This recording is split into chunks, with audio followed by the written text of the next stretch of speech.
Good morning, everyone. In our last class, we had discussed how machine learning, big data, and network analysis can be used in an IoT application for better analysis of the data collected by the IoT endpoints that can be processed and very useful informations can be extracted from them that will help the application in optimizing the resources and also maybe in the end result what is expected of a particular applications. So next we shall focus on securing IoT applications. So security is one of the predominant feature that is expected in any software or a system. So security in traditional IT environment is different than what is expected of a security in the operating technology. So information technology environment have faced many active attacks and security threats for many decades, and the application developers are aware of these incidents. They have learned the lessons, documented it so that the same attacks when happen in future can be restricted and to overcome those situations. In operating technology, the security incidents will be very different from that of a information technology. Here the operational technology means the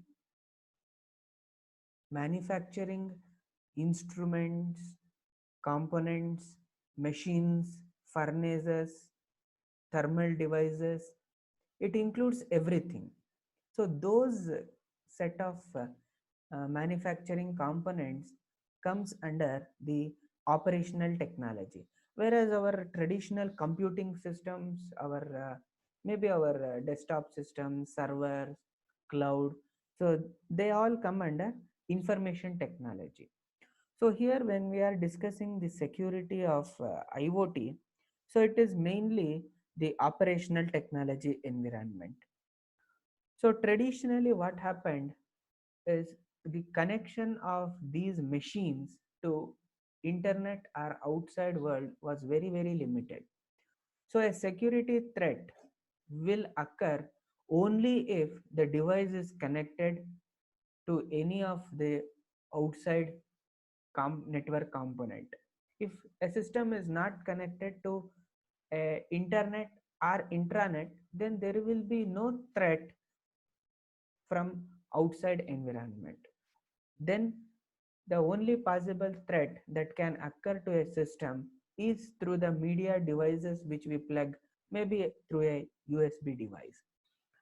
So since the connection to outside world is very limited in operational technology, so the securing the OT environment was very much limited. But with the growing need of connecting the machines, the control systems to the outside environment, its security has risen a very serious question. So one such aspect might be if anything goes wrong in an operational environment, it can cause a serious threat to human life also. Maybe we all remember the infamous Bhopal gas tragedy which happened in 1980s, where a leakage of the methyl isocyanate, a poisonous gas, how it killed so many people and left so many uh, injured during the course of its spread. So such incidences will occur if anything goes wrong in operational technology. So they may destroy human life, they may cause damage to equipment, we might have heard always in the news that blasting of furnaces in industrial environment, killing the employees. So a security threat may destroy the infrastructure, environment, equipment, and also human life. So the security aspect of IT and OT are completely different.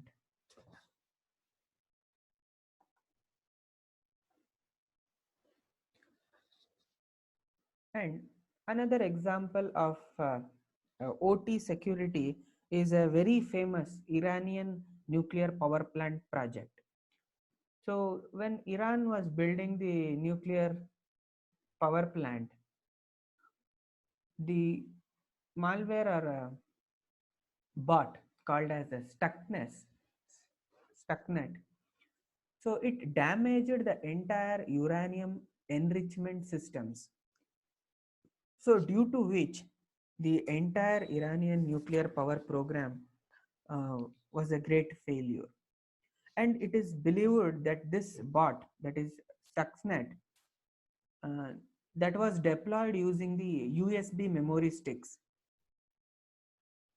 And also, this Stuxnet malware, it was developed by those who are very familiar with the vulnerabilities that exists in the Windows platform.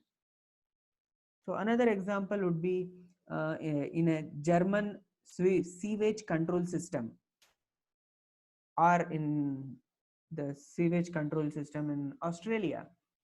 So what happened is, due to the failure in the control systems, the sewage water, around 8 lakh liters of sewage, was left to the surrounding waterways. So all waterways got polluted. So the the effect of OT failure can cause catastrophic damage in the lives of the people.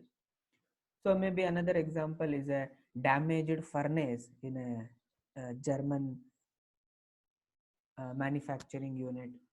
So hence there has to be many security policies and procedures for operational technology.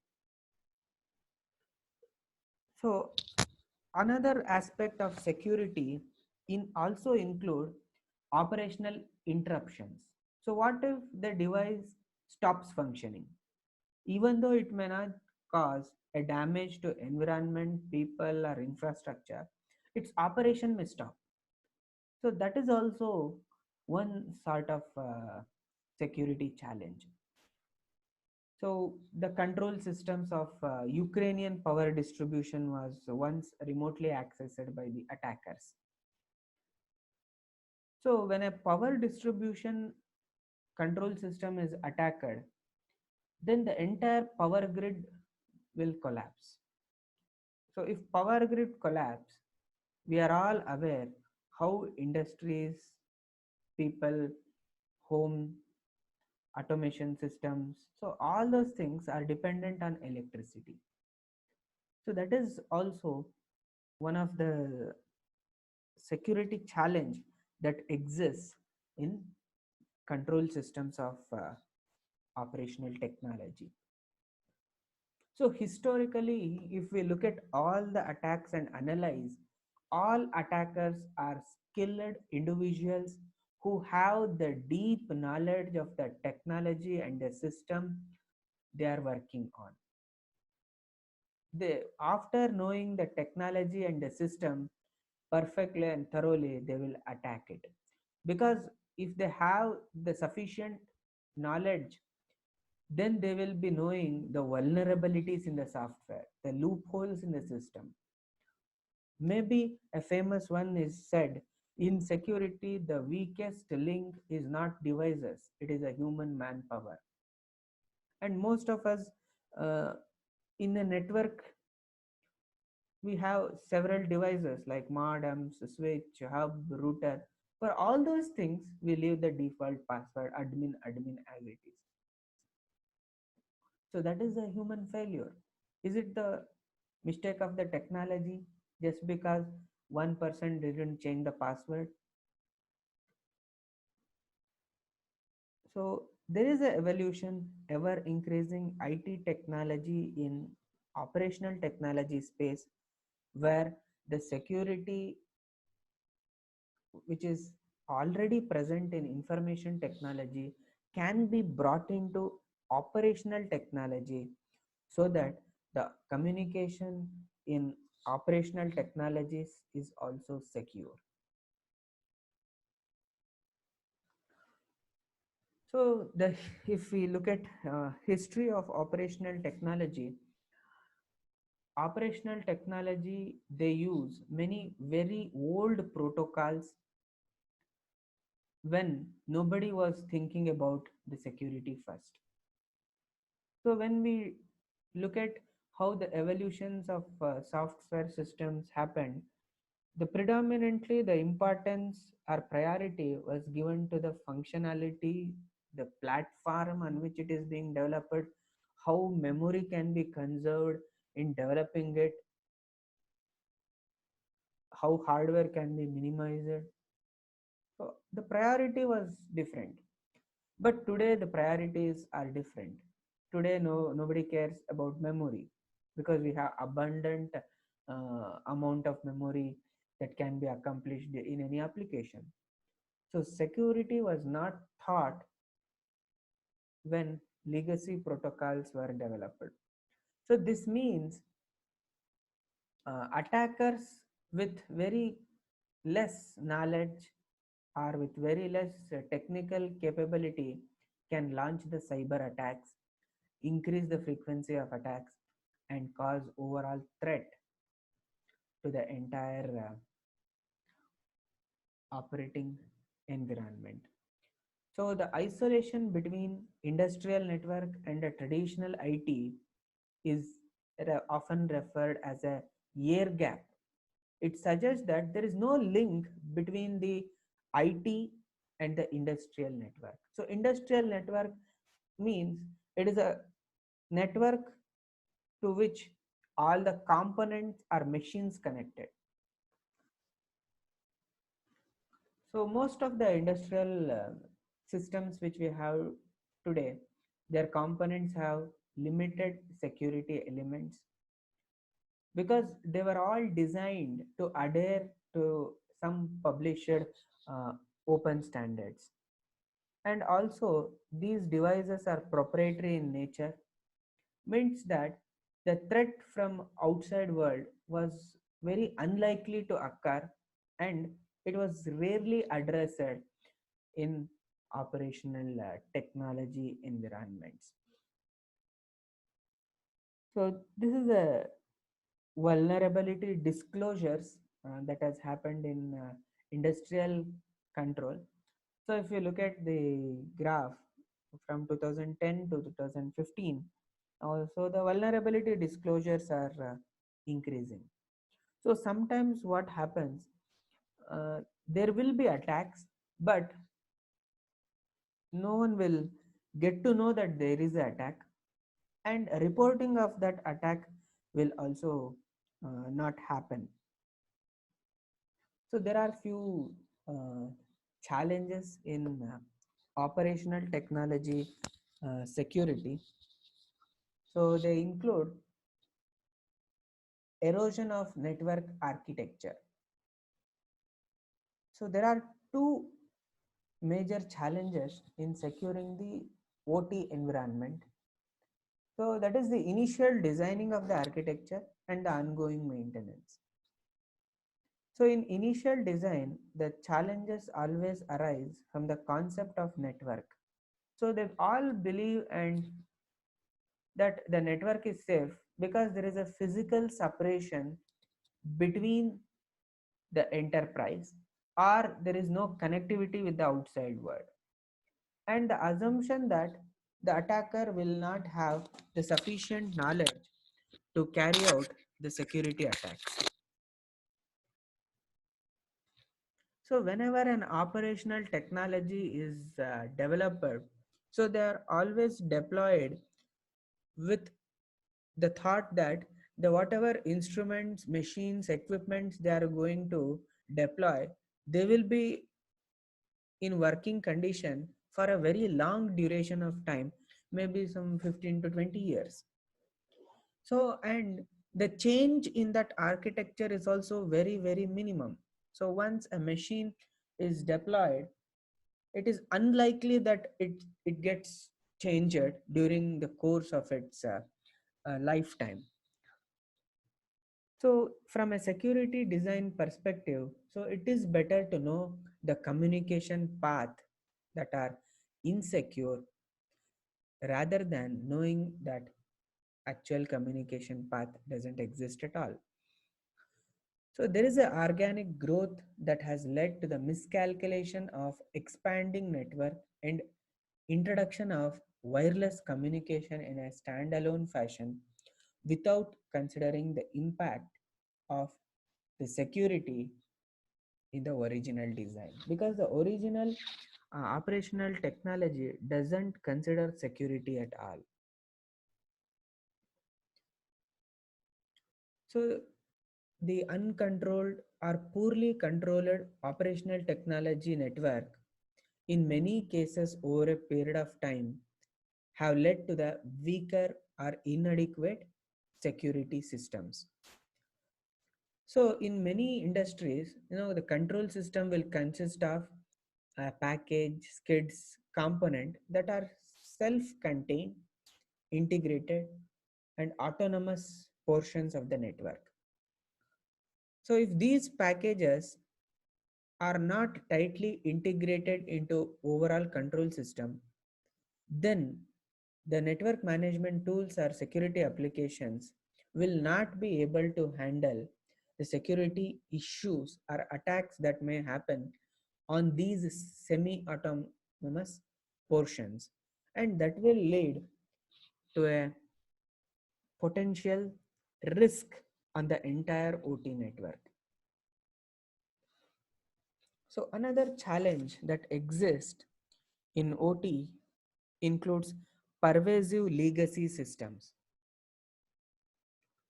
So due to static nature and long life cycle of equipments that are used in industrial environment, so many operational systems they have the legacy protocols.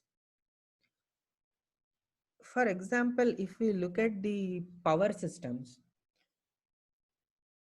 there will be a old mechanical equipments, they are still working. Along with that, the industry will adopt the modern intelligent electronic devices. So which means in that factory or a unit, there will be a working old mechanical equipment as well as modern intelligent new equipment. So both of them will be there working. If you look at these from security perspective, so there is potentially a dangerous situation because of the vulnerabilities or the weakness that exist in the old system, because old system has not been patched, not updated. Maybe a patch may not be available for that very old equipment. So since the old equipment is vulnerable, it makes the entire system vulnerable to the security attacks, because the communication methods and the protocol that is used in the old device, that is known to everyone and must be interoperable with old operating system. These kind of devices include switch, router, firewall, wireless access point, remote access systems, servers, so all those things. So all these devices may have a exploitable vulnerability and must be protected, because attack can happen on any of the network devices. So all of them must be secure. If we are having a old device, then the security patch will not be available for old device, because the old device will be running on a very old operating system.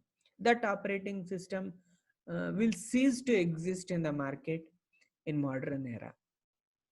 So, and hence the legacy system pose a very big challenge in securing operational technologies.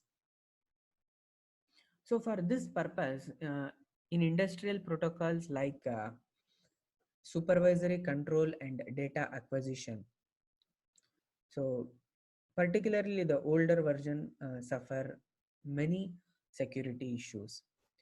So, because they lack the authentication between the communication endpoints, there is no means of securing or protecting the data that is either at rest or at motion. The insufficient granularity of control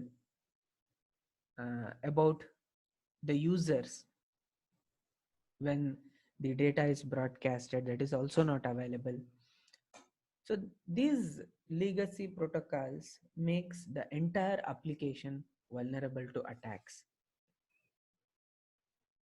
So few of the old operational technology protocols which are insecure and very old include one, that is Modbus.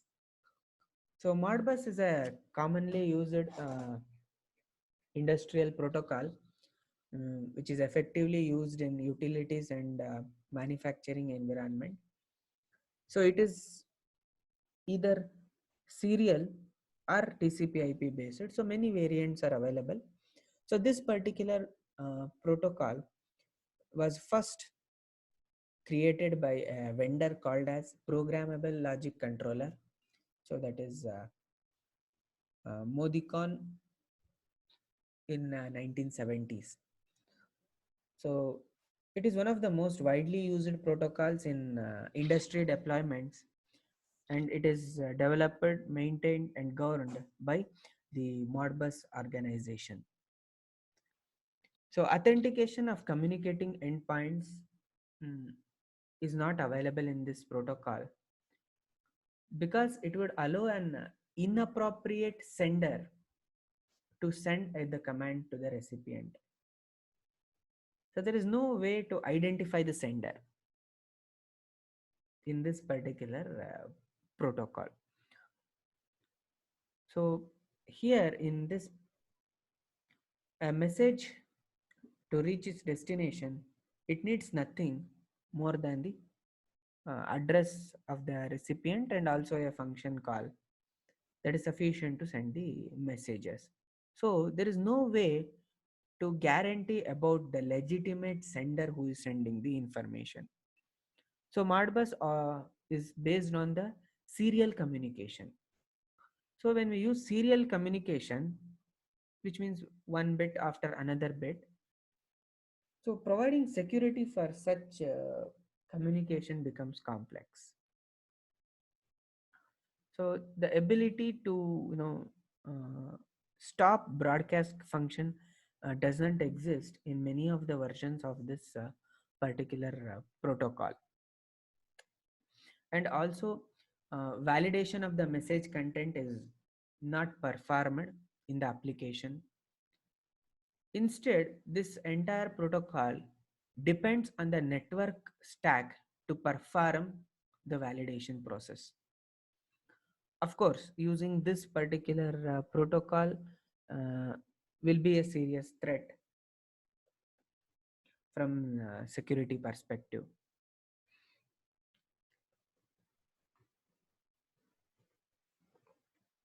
So another protocol include DNP3, that is distributed network protocol.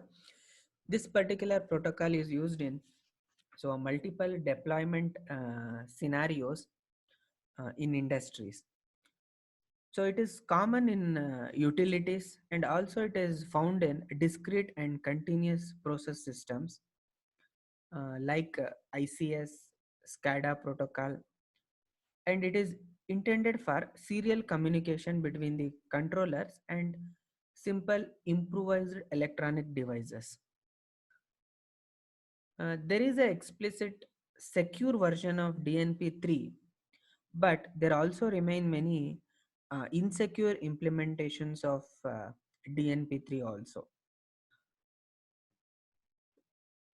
So here in DNP3, the participants allow for unsolicited responses which could trigger an undesired response. So the missing security element here is the ability to establish the trust in the system state, and thus the ability to trust the sender and the information that the sender is sending is also not present here. So this security flaw exists in this DNP3 protocol. So in modern Ethernet switches, so a dynamic ARP inspection, so that is done to identify the security flaws that arise in this particular protocol. So another old industrial protocol includes ICCP, that is Inter Control Center Communication Protocol. So this is the common control protocol that is used in North American region. So this is used to communicate frequently between the utility nodes. So unlike other control protocols, so this ICCP was designed from inception to work across the WAN. So because given that data must traverse between the boundaries of different networks, so there will be an additional level of exposure and risk that could expose the application to the cyber attack. So this particular protocol used to communicate between the uh, two entities of maybe of the same organization at different geography. So when two entities needs to communicate which are at different portions of the geography, then there has to be a wide area network through which the packets will be sent. But if this ICCP protocol is used for such communication, then when the data is traversing outside the boundaries of the organization, then that could pose a serious threat and lead to cyber attacks. So initial versions of this ICCP had many areas of concerns of security. One key vulnerability would be the authentication, then encryption of uh, data was not happening in the protocol. So if the data that is being transmitted is not encrypted, which means anybody can tap into the network, read the packet contents, and get to know what is the information that is being exchanged. So that attack is also called as man in middle attack. And also, once the data is collected by the man in the middle attack, the same data can be replied back to the recipient so that the recipient will think the data is arriving from the legitimate sender. So such attacks are called as replay attacks. So ICCP suffer from the authentication problem, man in the middle attack, replay attacks. So another widely used protocol is OPC. So this OPC or OLE, so it is used for process control. So this is based on Microsoft framework, uh, which is built on object linking and embedding technology, that is OLE technology. So this is an example where an IT standard is used within the IT domain and personal computers. So this particular IT domain based protocol is used to control the industrial network. So in industrial network, OPC is limited to operate at the higher levels of the control space, which are dependent on the Windows platform. So the concerns for this OPC began with the operating system on which it is operating. Many of the Windows devices in operational space are very old and not have a fully patched security module, which will lead to many security risks and well-known vulnerabilities. So we are all aware that in Windows platform, so one operating system, if they launch, they will be in maintenance for certain duration of time. So after which the Microsoft will launch one more version, and for older versions it will keep on maintaining them and providing the security patches. But at one fine time they will stop providing the security patches.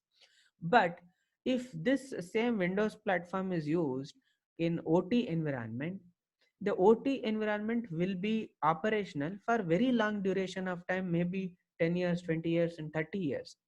But the operating system would have been very old and it is not receiving the proper security patches. So most of the OT whatever we have today, they all depend on Windows XP or Windows 2000, even 98, for which the Microsoft has stopped the support. So when a support is stopped, they will no longer receive the security patch. A well-known vulnerability can then be exploited by the attackers. And another concern that this OPC has is its dependency on remote procedure calls. So in remote procedure call, first it requires to clearly understand there are many vulnerabilities associated with RPC. And secondly, it has to identify the level of risk that these vulnerabilities will bring into the operational technology. So there are many other standards which include international electrotechnical communication protocols which are used. So this IEC 61850 standard, so it was created to allow vendor agnostic engineering in power systems, so which would run and allow interoperability between different vendors and standardized communication protocols. So this standard uses three message types, that is MMS, Goose, and SV. So MMS, manufacturing message specification; Goose, that is generic object oriented substation event; and SV, sampled values.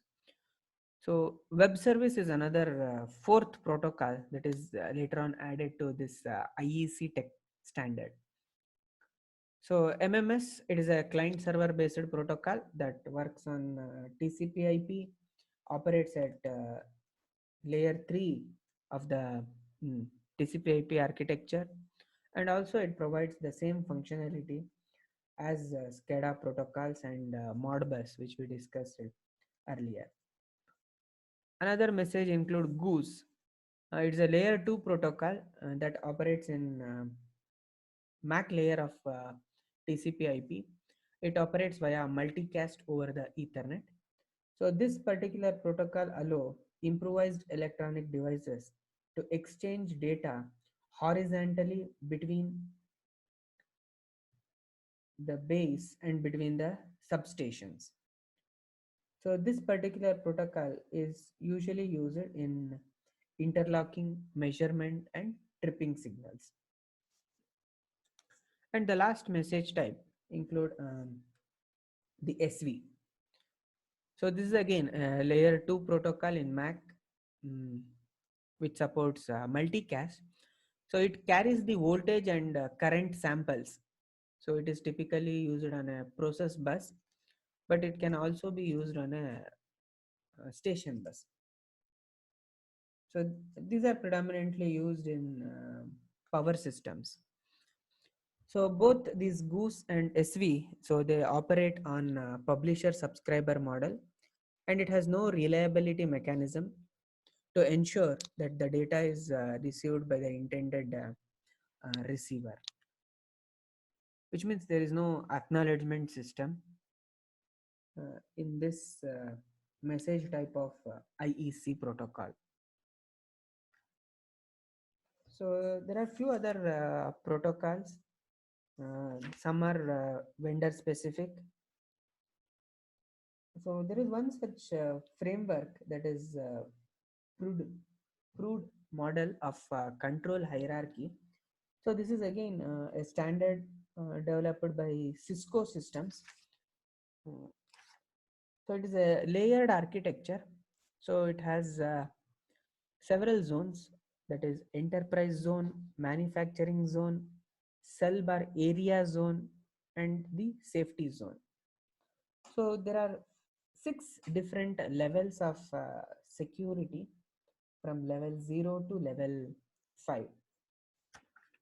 So at level 5, so this is the enterprise zone. So in enterprise zone, it works on the enterprise network.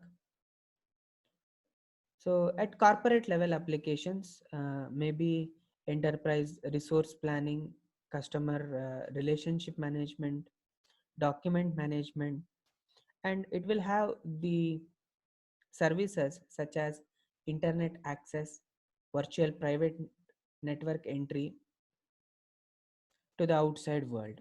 So this is a higher level of application. So level 4 is about business planning and logistics network.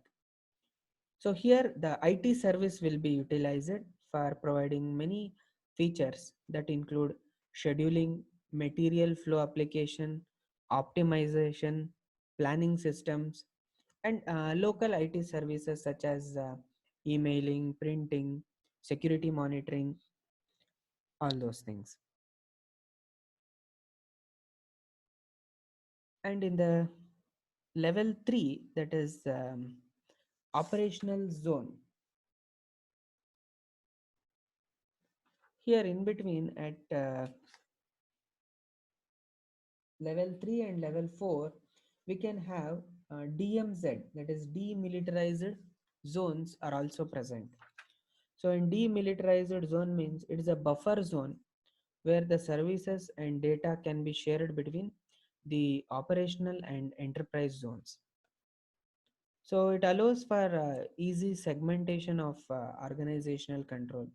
By default, the node traffic should traverse to DMZ area. So at level 3, it starts with operational zone. So it is also called as manufacturer zone. So it includes operations and control. So in this level, managing of workflows to produce the desired end products, monitoring and controlling of the entire machines in the OT will take place here. So it is a production unit where there will be a scheduling, reliability assurance, system-wide control optimization, security management, network management, and potentially other IT services like DHCP, DNS, and timing will take place in level 3. So level 2 is a supervisory control. In this zone, it is a control room where the controller status will be there. Control system, network, or application administrative activities will take place, where there will be a human machine interface in this particular level. So level 1, that is a basic control. So at this level, controllers and IEDs, that is improvised electronic devices, so they will be there, and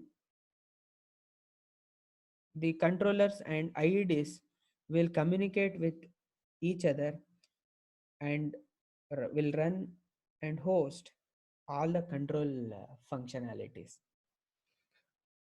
So level 0 includes processes. So these include the sensors and actuators.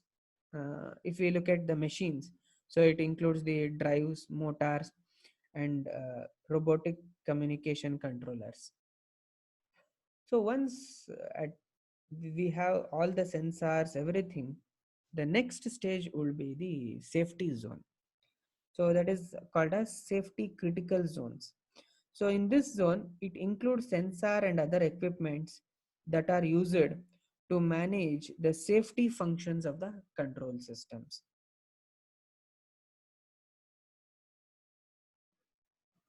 So this is the layered framework of the proved model for control hierarchy, where uh, from safety critical till enterprise network, each layer uh, will be having a different functionality and different security aspects. Okay. So we can stop till here for our today's class. So in our next class, we shall study the common risk